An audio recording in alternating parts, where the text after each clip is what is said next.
Just as an earthquake has an epicenter, pain and grief have epicenters as well. Part of the work of being there alongside includes sober discernment of the various epicenters of emotion and experience, not letting your own experience, memory, trauma, upstage the experience of the one who's suffering. This is a relation in which you play a sidekick, not a lead. When I think about relation after rupture, I think about how difficult it is to rebuild trust in a world after any serious rupture, to be able to withstand the feel of anything, any connection. It takes time, sometimes forever. For those who are not in the crucible, there is the chance to be alongside, to be there ready and waiting, alert for the moment when someone reaches out a hand and can tolerate being touched or held. This relation is, I think, particularly relevant in the context of grief, where there's no linear path. All right, so the second relation that I want to talk about is the relation I'm calling waiting together. Waiting together is related to being there alongside, but I think of it as a slightly different kind of relation, one that can come into focus intensely at the end of life. Sometimes death is sudden and unexpected, but more often, and thanks to modern medicine and medical technologies, especially those routinely employed in the United States, it's a long and protracted affair. Atul Gawande's book, Being Mortal, does a lot to examine and think about how death has changed in the context of modern medicine. When I think about waiting together, I think about my grandfather, who died in a hospital bed in Torrington, Connecticut in the spring of 2007. He'd had leukemia for years and was in pretty bad shape for a long time. But things took a dramatic turn for the worse after my grandmother suddenly died of heart failure, and my grandfather was moved from Wisconsin to Connecticut to live, or rather to die, with my parents.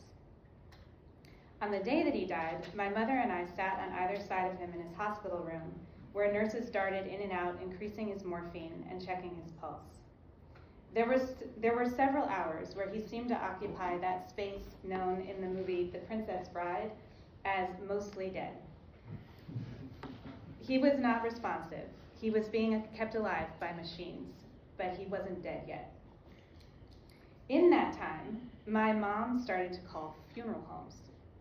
She was looking for someone to retrieve his body, which was going to be cremated, and she wanted it to be quick and cheap. My mother has always been a model of expediency and frugality. I was acutely aware of having learned that hearing is the last of the senses to dissolve, and so I could only guess what my grandfather was thinking as he overheard his daughter on her phone making countless calls and explaining that no, she didn't need them to come right away, but probably in the next 30 minutes or so, balking at the price and then hanging up. What strikes me the most in thinking back on those moments, besides the strange comedy and tragedy of the whole ordeal, is that death and dying unfold according to their own timelines. Those of us on the sidelines, caring for or attending to a dying person, have places to be, things to do. It's often inconvenient. But there's no rushing the pace of life, whether in those first excruciatingly endless and sometimes blissful days of newborn life, or in the last endless days of ending. There's a strange symmetry of care and time at the beginning and end of life, modes of dependency and episodes of intensity that distort and upend our usual sense of time. Part of the conflict between dying and the medical profession in the United States, and I really have only been thinking about the context of the United States, but there are different things to say about different places across the globe. So part of the conflict between dying and the medical profession in the United States centers on conflicting temporalities. The time of the hospital is linear and warp speed. Everything must happen right away. Doctors and nurses never have enough time, and everything is geared toward controlling or avoiding the next crisis. The time of dying, however, is often unpredictable, and can be mind-bendingly slow. Nothing is happening. In those times when nothing can be done, one has to wait. Waiting is terribly hard. It's boring and often seems useless. Waiting together is even harder, as our modes of waiting rarely align. But like being there alongside, it's a crucial and underrated form of attention. When we wait together, we cede our own time to something or someone else. We allow ourselves to be held in suspense. And this is also a form of being open to the unknown. It's a form of basic generosity, a way of saying, don't hurry, you have time. We all hope to ease the end of life in all kinds of ways, to make it bearable and without undue pain. Often one hopes it will be quick. But we should also be open to letting things take time. This is nearly impossible in a typical hospital environment, but it does happen in some hospice settings and in predominantly non-Western rituals of death and dying across the globe.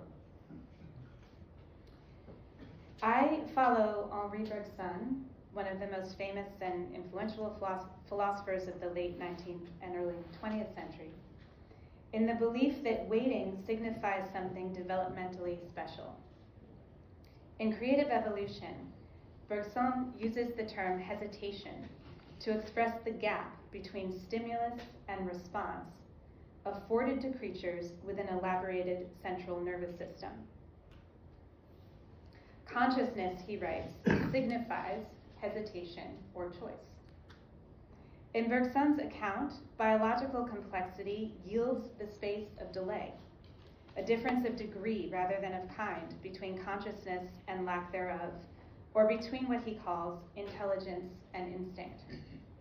Rather than act instantaneously to external stimuli, creatures with an elongated spinal cord and brain have circuitry that allows for the distribution and dispersion of stimuli. This can mean that increasingly complex creatures, like human beings, are paradigmatically slow to respond, except in extraordinary situations of intense or sudden stimulation. But it also means that neurologically sophisticated organisms, like human beings, can exhibit an unexpected repertoire of responsive behaviors, waiting being one of the most surprising of them all. Bergson therefore connects hesitation with an aptitude for deliberation and the display of freedom. From an evolutionary standpoint, what we lose in direct instinctual responsivity, we gain in intelligent, selective attention. I like to think of waiting as a power, even though it is sometimes related to lack of action, lack of will, indecision, or absurdity. Think of waiting for Godot. It's not always right or good to wait. Sometimes it's inane, unsafe, or even cruel. But in the right circumstances, waiting can indicate a special focus. It can make room for something unknown to transpire according to the rhythms and logics of another time. Waiting together acknowledges the communal nature of death and dying, allowing space for the complexities of relationships that are singular and perhaps in conflict with one another. What it meant for my mom to wait as her dad was dying was related to, but so different from what it meant for me to wait as his granddaughter. Often it would be easier to wait alone than it is to wait together. I had this thought as I waited with my mom, even as I knew that everything that was happening was just as it had to be, and that her grief would have its own shape and time. Waiting together at the end of life is one way of surrendering to the unpredictability and uneven pace of life. In the best cases, it might even be a form of vigil or secular prayer. All right, last relation is the one that I am calling staying. So I realized that being there alongside, waiting together, and staying could all be thought of as the same thing. They're all forms of patience. But I think there is something subtly different in the affect and attention of each of them. In being there alongside, I am beside beside a person in a mode of ready accompaniment. In waiting together, I'm actively attending to someone with another person in their own time in a participatory communal mode.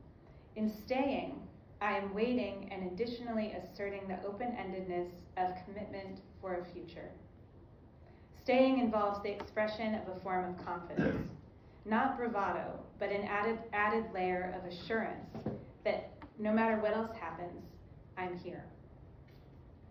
When I think about staying as a form of relation, I think about George, a dear friend of our family and a musician who died in Connecticut in 2019. A few months before his death, I was working on a multimedia art project about memory called Memory Edit. And as a part of the project, I interviewed 4 artists, including George, who were nearing the end of their lives, in order to talk with them about their early and most vivid memories of creativity. The interviews were recorded and later edited into a sound score for a larger performance work. Because I wanted to capture as much of the interviewees' individual voices as possible, I learned early on to ask a question and then to be quiet. Often the silence felt a bit awkward, but it also led to some of the most beautiful moments in the interviews, as a speaker trailed off from one idea, and then at just the moment when I might intervene with another question, he or she would pick up the thread and go further out than either of us thought was possible.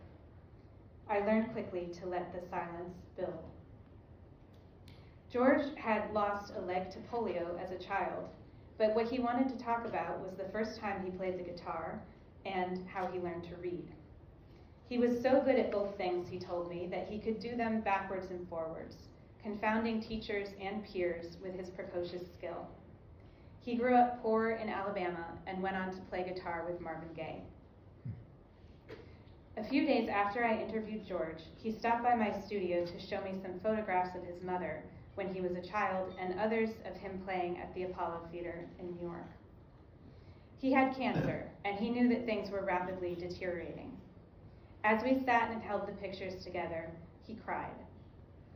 Between that sense of allowing for silence and sitting together with the photographs, I felt something shift between us. I was well and relatively young. He was ill and about to die. We both knew it. And I could stay. Staying might include many things. Staying alive, staying at the bedside, staying ready, staying still, staying on, staying in a gesture of protection or deflection, the doctors or nurses or others who might want to rush in. A few months later, George died in a live-in hospice facility in Branford, Connecticut. It's actually the first facility the hospice facility to be established in the United States, founded by Florence Wald and a group of doctors, nurses, and clergy in 1974. He died there, surrounded by friends and musicians who came to play with him every day in his room, holding his beloved guitar. This all transpired just weeks before COVID changed the parameters of death and dying across the globe, making it impossible to stay together and abandoning so many to solitary confinement at the end of their lives. As a writer, I love the word stay. It's one syllable and easy to spell. It comes from the Latin stare, to stand or be still. Robert Frost wrote, "Nothing gold can stay," but there is also Langston Hughes' motto, quote, "I play it cool and dig all jive, that's the reason I stay alive," end quote. It's not always possible to stay, and of course there are places and times one would never want to stay or shouldn't stay. I want to be careful not to valorize staying as a stoic sticking with it, irrespective of context. I also want to acknowledge that sometimes people stay too long, or against the will of a person who needs privacy or wants to be left alone. Not every death scene should be modeled on the communal celebration that fit George so well. Each death has its mood. But staying, even if it is more a form of attention and less a matter of physical proximity, can be a power that is full of potential, especially in those moments when it has been limited or curtailed for someone else, as it is at the end of life. Among the complexities of death is the sense that everything is over, and yet everything goes on. We can't change places, we can't undo what has been done, we can't cheat death, but often we, as survivors, can stay, and in staying, we hold something ajar. The relation of staying is one that extends beyond the person who passes away. We, the living, stay behind. How long? We don't know, just as we don't know how long the dying will take or when it will end. This is a special relation because it begins together and then seeds to something else, transfiguring in midstream. At the moment of death, this juncture can feel decisive and stark. They were alive, and now they are dead, a bright line. There's no denying the sudden transmutation from life to death, even when, like my grandfather, one has been mostly dead for some time. But in the following days, weeks, months, and years, the distinction can also feel confusing as one grapples with a relationship that continues even in the absence of the related person. I think of staying as tied to being quiet or allowing silence. Quiet as a feather, Mary Oliver wrote. I hardly move, though really I'm traveling a terrific distance. And also as fostering what the English pediatrician and psychoanalyst D.W. Winnicott termed a holding environment. Winnicott attached that phrase to the early phases of life in which an infant develops resiliency in the comfort of a responsive, reliable, and his words, good enough mother. An environment that nurtures the infant's capacity to play, to imagine, to be alone, and to grow. But we need holding environments across the course of life, and especially at the end of life, when many return to the dependencies of infancy. Staying creates a holding environment and makes possible an invitational silence into which something new might be uttered. Staying projects a promise of minimal security. Staying relates to the future, not a faraway utopian future, but a near future, one just remote enough to signal that things aren't finished yet. Stay a while, someone might say, patting a chair cushion.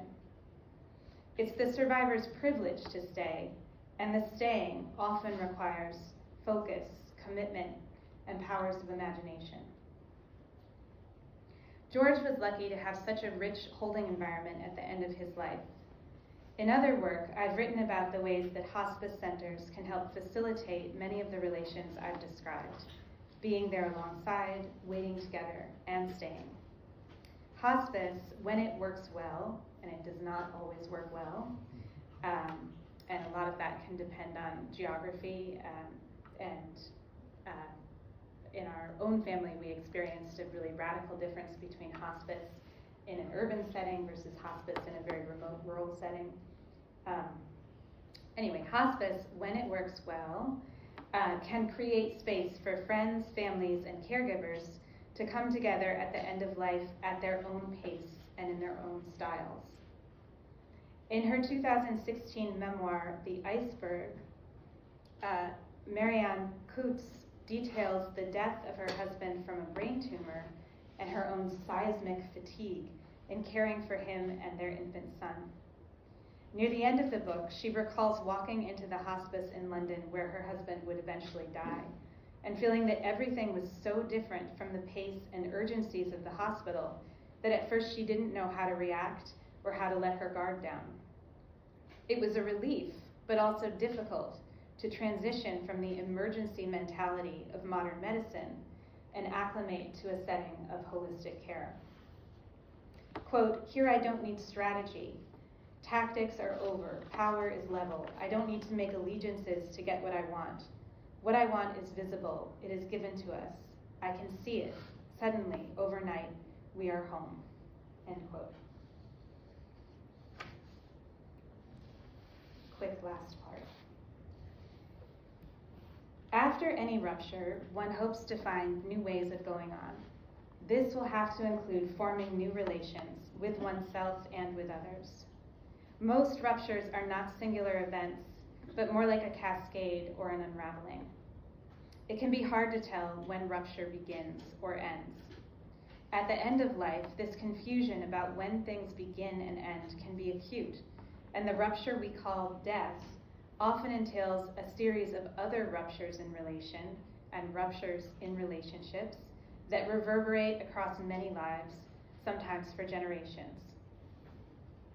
Yet no rupture is total. Hamlet, undone by the death of his mother, wished it could be so, lamenting, "Oh, that this too solid flesh would melt, thaw, and resolve itself into a dew."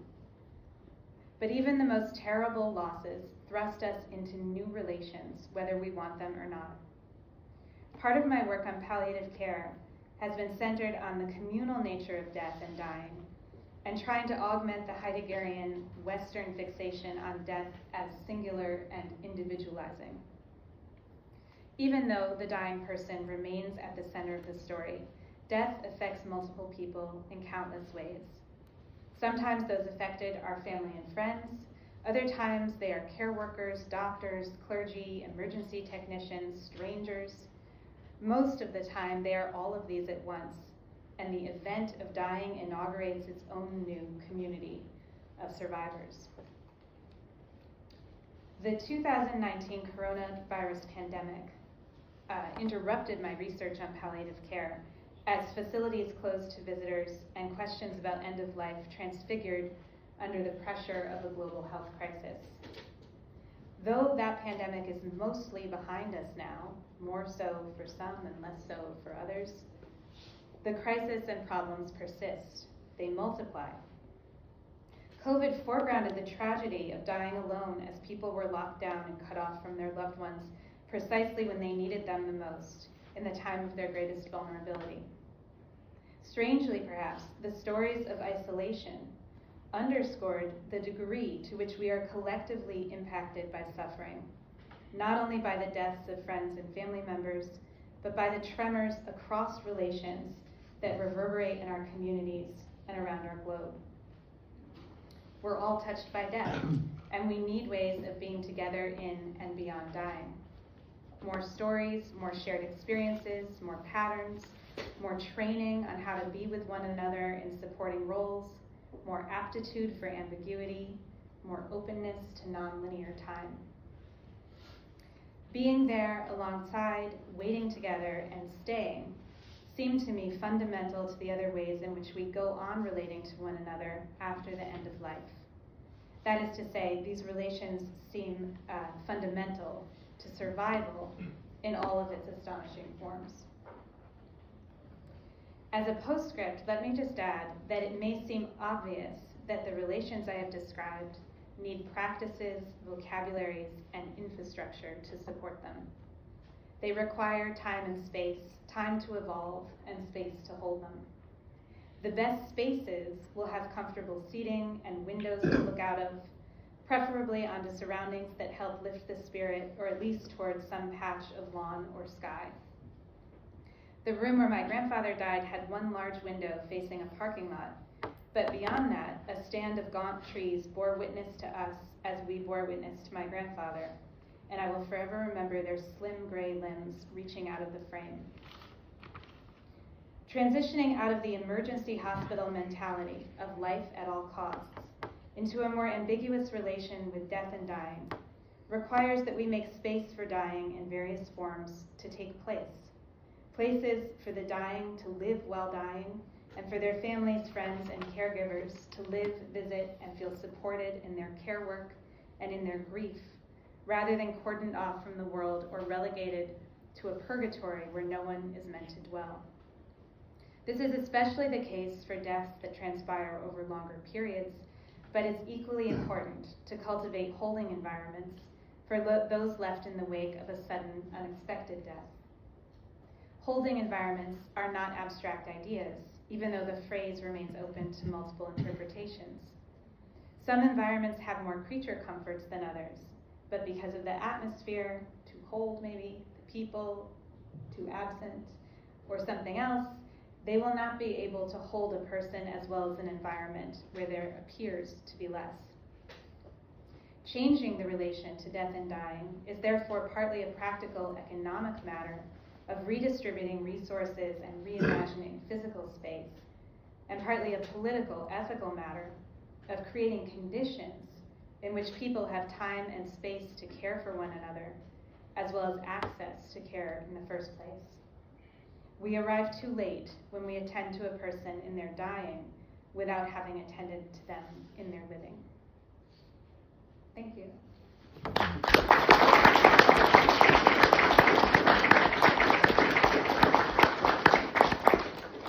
Maggie, would you like to field your own question? Sure, yeah, I'm happy to do that.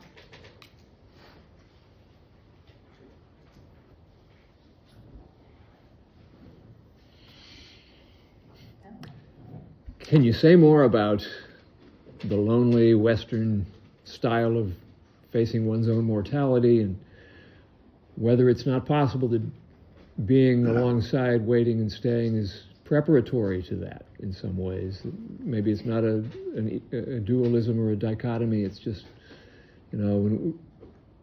when we have been with others who are dying, we're better able eventually to face our own end. Mm-hmm. Yeah, absolutely. I mean, I think, so there's so many upsides, obviously, to all of the medical advancements that we all are able to have at our disposal.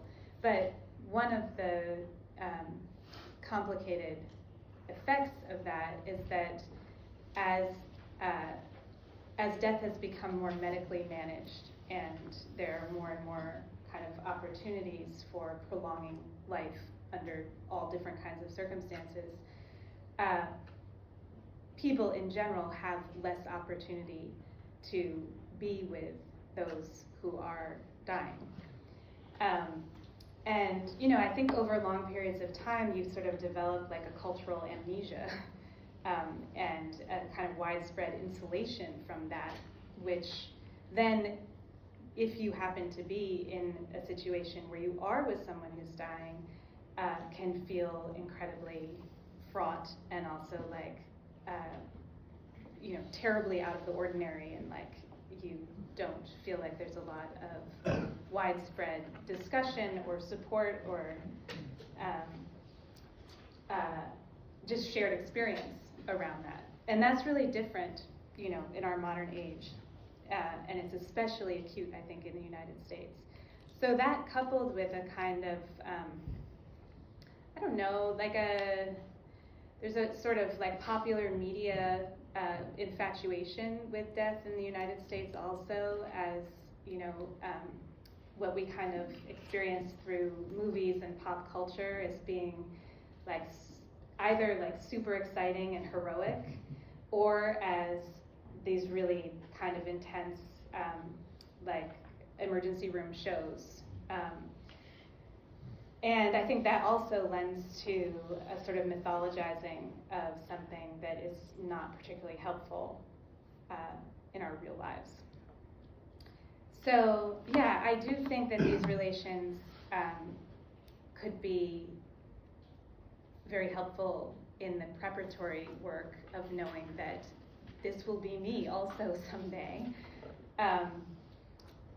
And yeah, I do think that, we were talking about this in your class yesterday, but I think that Western philosophy is so complicit in this mythologizing and the sort of dissemination of ideas and imagery about death that make it seem like a crucial, individualizing, heroic, solitary event. And I find that very unhelpful and pernicious, and also it kind of captures the imagination in a way that I think stunts other roads for the imagination to productively travel. Thank you. Thank you. Yeah. So you may have mentioned, or you may have answered this already, so this will just be reiterating, but I kind of feel you had a turn of phrase when you were describing one of the latter relationships, or I guess, of let the silence build, that I I wanted to kind of tie that into being alongside and ask, in your view, is being alongside valuable, I guess, in and of itself, even if you don't have to catch somebody as they're falling, or even if it's not a prelude to like your families becoming friends after that, or something like that. And just if you want to talk a little bit about that. Yeah, I mean, I guess I like that question a lot. Okay. And I think so. One of the things in Levinas that I really appreciate and like a lot is that when he's talking about ethical relations, he's very interested in the dissymmetry of that relation. This is not a I give you my good manners and you give me your good manners back and then we're equal and that's ethics. He's very critical of that kind of that sort of economical view of ethics as give and take. So I think in being there alongside, I'm also kind of getting into that aspect of Levinas, which I didn't talk about. Yeah, I mean, I see it, I guess, as a way of a kind of present readiness that may never move out of that position. It may never meet some reciprocal gesture. It may never even meet some acknowledgement.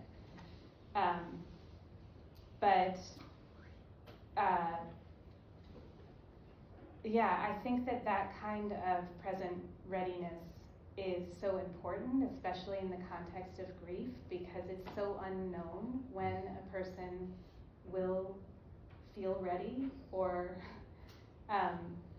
and also, you know, and I think it's not like it gets us out of this sort of almost like scorekeeping of like, you know, what have I done? Did I send the right thing or say the right thing, or, you know, what amount of things have I done that have somehow meant that, like, I was there? And you know, the truth is nothing, right? Always, none of it will be enough. But that's okay. And the kind of ability to maintain that kind of presence, I think, is, you know, it's just a kind of crucial practice of humanity. Does that answer your question? Absolutely. Yep. Okay. Yeah. Good. Yeah, there. I want to go back to your first example of your friend who lost a child. What role did maternal guilt play in that? Do you have any idea? For her. Yeah. I mean, truthfully, that's not something we've ever talked about. I mean, she's an extraordinary person. But yeah, that has never ever come up.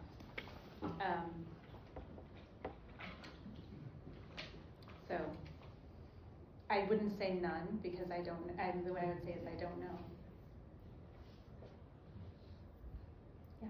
I don't know if I have a question exactly, but I think about these things pretty often after being in hospice with family members who are passing away, and having spent so much of my time with various screens that abstract and mythologize death, and especially here in the West where death has been largely industrialized, where most people, I think, maybe have had a lot less exposure to like a concretized death than they otherwise would have been, you know, however many years in the past before, you know, someone dies, you immediately whisk them off and so you pay somebody else to take care of it all. And I feel like spending time with the dying is an important developmental milestone that many of us have missed now, because like there was that talk about being exposed to death being a way which you confront it, and then there's a kind of internal relation, a kind of reflection that might bring up, you know, a person's responsibilities, the things that they really care about sort of coming to the front. And I've seen that happen over and over again, and it kind of makes me wonder like how many of us are running around much younger developmentally than we otherwise would be if it weren't for, like Marvel movies making these like grand spectacles of death and death being abstracted and playing video games where death is meaningless because you just respawn or you're just killing things over and over again. Like, it really has become this strange abstraction that we seem to have been almost like in a helicopter parent sort of way protected from. And it bothers me a lot. And I like I said, I don't know if I have a question here, but it's everywhere. And so maybe my question is, like, what was it like? Because you spent time with the dying, and most people, I think, don't, especially deliberately, if it's not someone, very close to them. Yeah, I guess I'm wondering, like, what was that like to have spent that time there? Did it change anything for you? I imagine it did, since you're giving this talk. Yeah, no, definitely. And I think,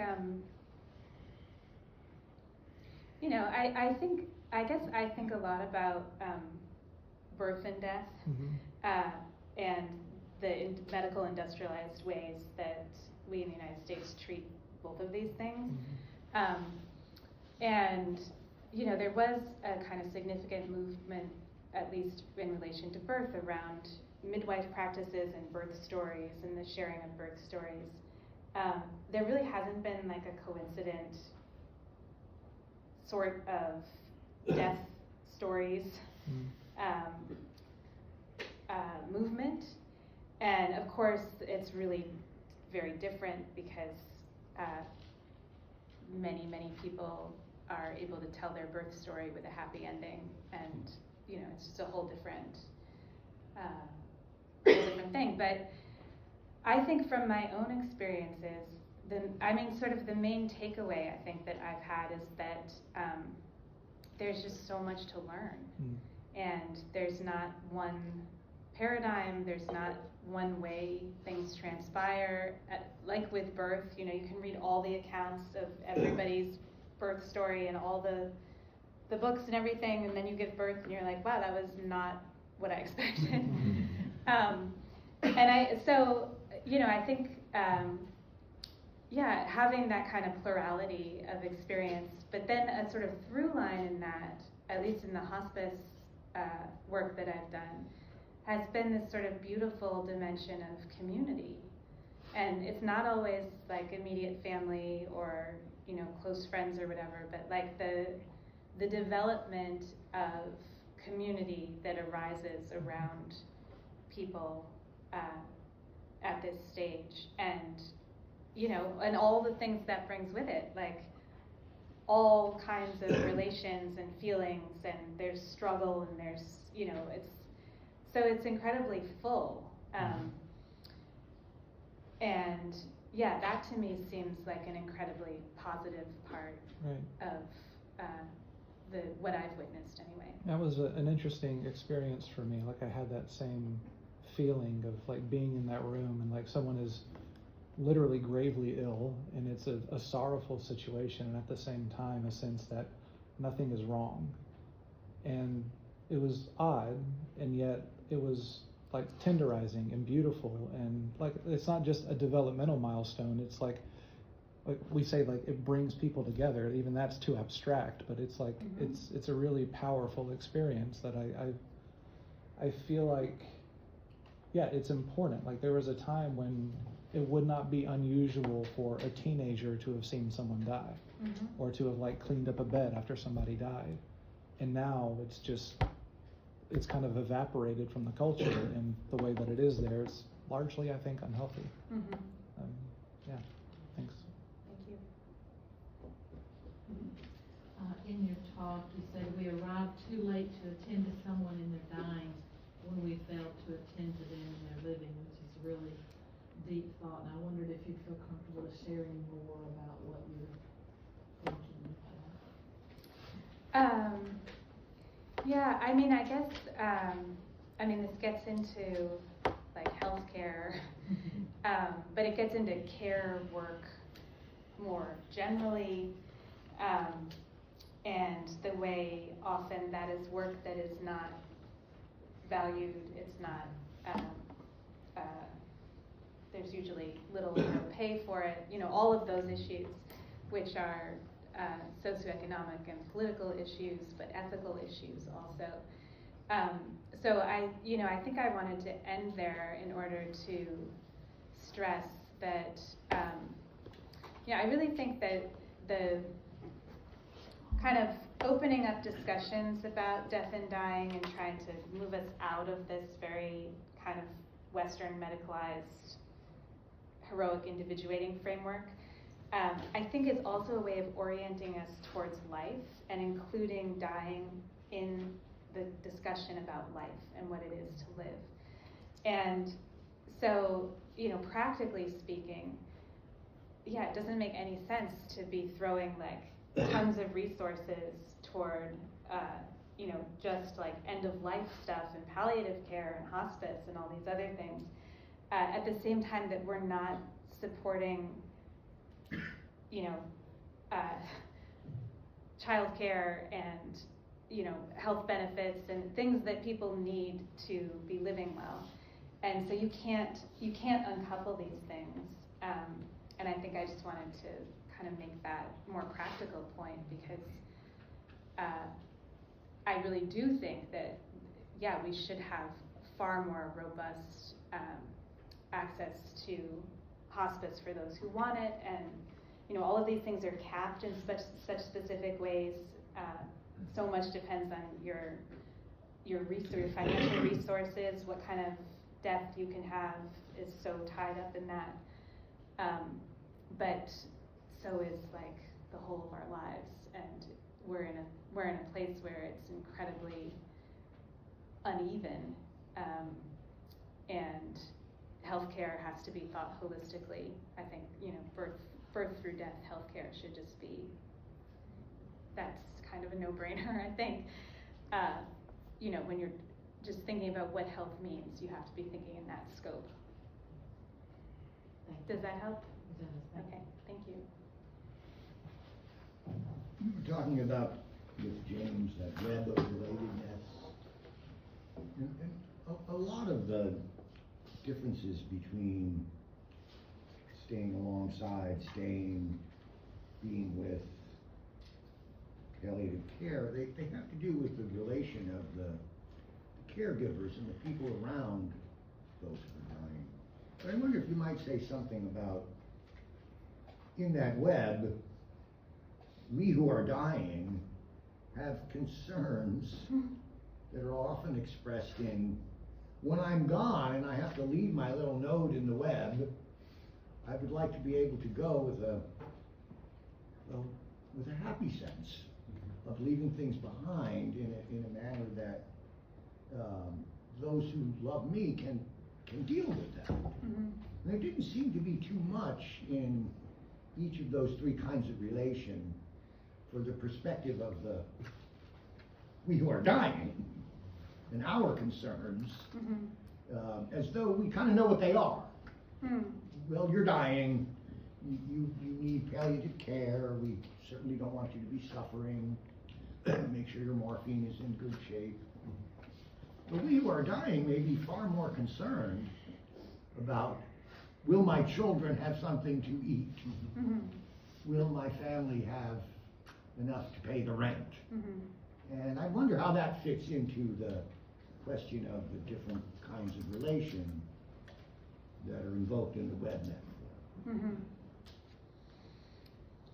Yes, you are correct in that I, at least in this work, I think I was especially trying to kind of shift away from two sort of poles. One is the very Heideggerian pole of thinking about myself in relation to my future death. And the other is kind of adopting the centrality of the dying person, as like adopting that hypothetical subject position because I'm not in that position. And I didn't say very much about each of these people there was a person around which each of these each of the relations was sort of, built around a specific person. But I didn't say much about them in terms of their own experience and their wishes or stated desires. The phenomenology, like what's it like to be George? Yeah. Yeah. And I think I resisted that in part out of a feeling of wanting to let them be, not to be projecting anything onto them. But yeah, I think what also, and maybe this is a kind of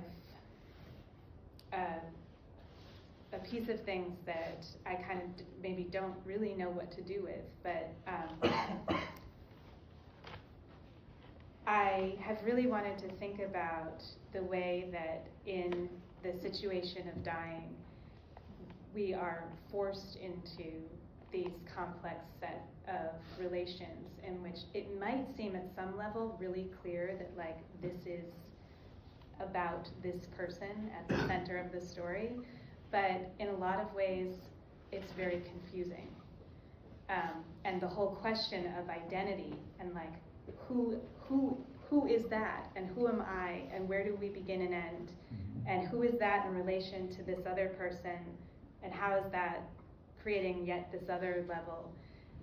So I guess maybe that is what I would say the most is that the kind of working structures of identity that we try to hold on to in most of our lives have a way of changing and shifting under the pressures of end-of-life situations in ways that make it really difficult to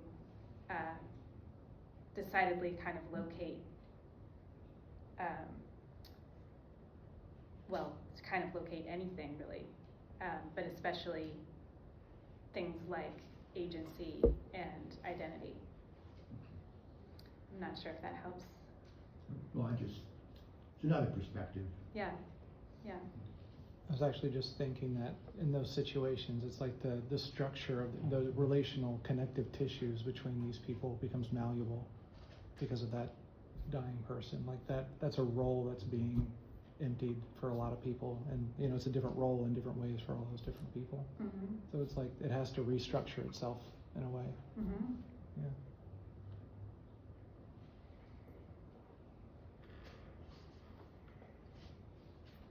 Thanks for that talk. There's like so much to think about. One thing that kind of caught my attention was you mentioned like contagion and sort of communities and sort of like resistance to community that also comes through this experience of death, dying, and care. And I was wondering, is there a way to get from the experiences that you're talking about to thinking about when we hear about death in sort of a remote way? So it's on the news, it's mass death events, it's difficult to relate to. Like, is there a relationship there that, I don't know, do you see?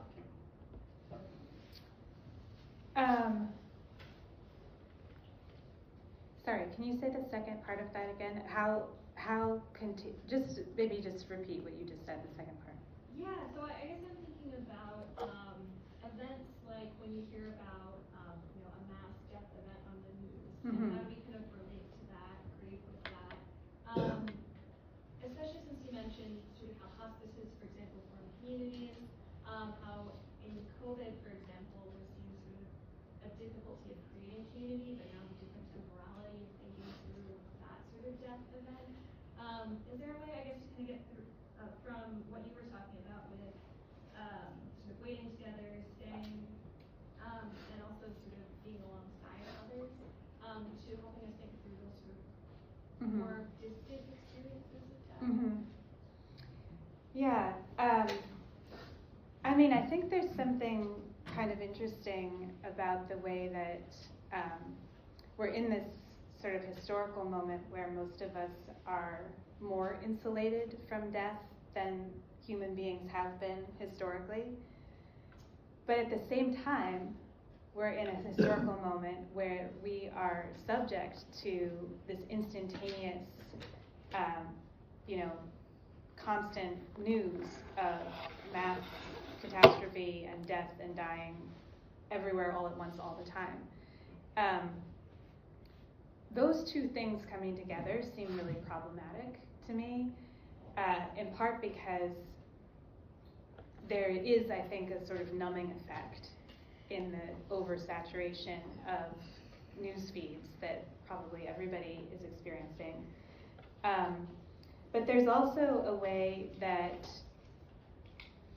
I think we are left in a position of trying to figure out like how to feel relative to all of these catastrophes, which maybe, you know, some of them hit very close to home, some of them don't hit so close to home, but at least in the kind of online social media universe, there's this kind of endless flattening of information so that everything purports to have the same level of importance all the time. And I think that is emotionally and psychologically a very confusing place to be in. You know, I think a kind of remedy to that is seeking out real in-person, in-life connection and experience, and also the kind of constant reminder that, like, you know, you may feel in fact traumatized by imagery and things that you're experiencing through a screen, but being able to differentiate between what is actually something that is dangerous for you versus something that is upsetting but is not dangerous. You know, all of these nuances of like where and when is this happening and where am I relative to it.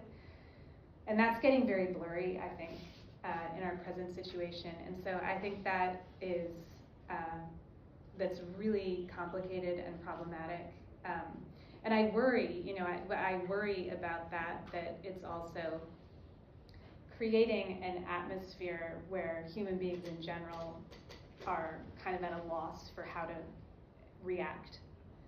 And that becomes a sort of lost skill set at some level. So,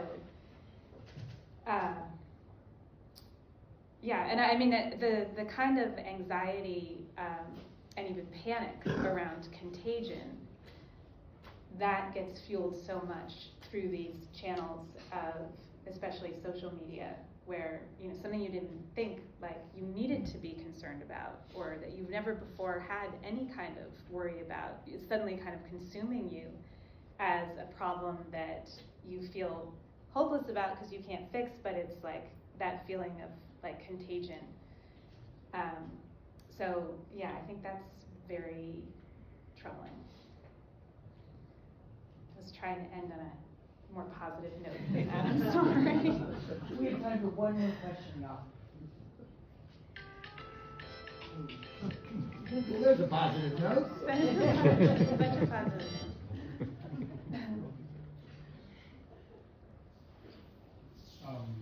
There are a number of cultures throughout the world that practice sitting with a person that's died, sometimes 2 or 3 days after their death.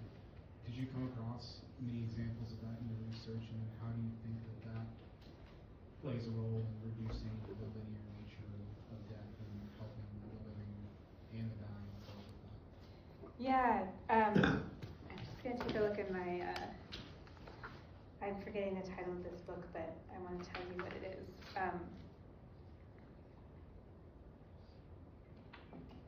I'll tell you after the talk. But yes, so that is something I've been really interested in, and I think, you know, in cultures and traditions where that's a typical normal part of what happens, you see a lot less anxiety around death, and it's sort of multi-generational too, because often it includes like everybody's sitting, and I would kind of include that in what I'm calling the generation of holding environments. Like those practices themselves generate holding environments that I think are really important.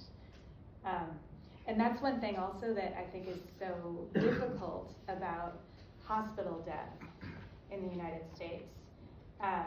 Because hospitals are built in the United States on the premise of saving lives. They don't want you to die in the hospital. They will do almost anything to avoid you dying in the hospital. But if you die in the hospital, you have to be out of the hospital immediately. You know, the sort of turnover of that totally disallows for any of that being with and sitting. And so that's, I think, really unfortunate, because then no matter what the physical, architectural environment or whatever, but if you extend the temporality and you include community, you can generate a holding environment out of those things by themselves. Yeah, I'd like to know when you look later. Yes, I will tell you, it's in my footnotes here. Yeah, that's fascinating. Thank Yeah. you. Well, everybody, let's, head over to my house and continue the conversation.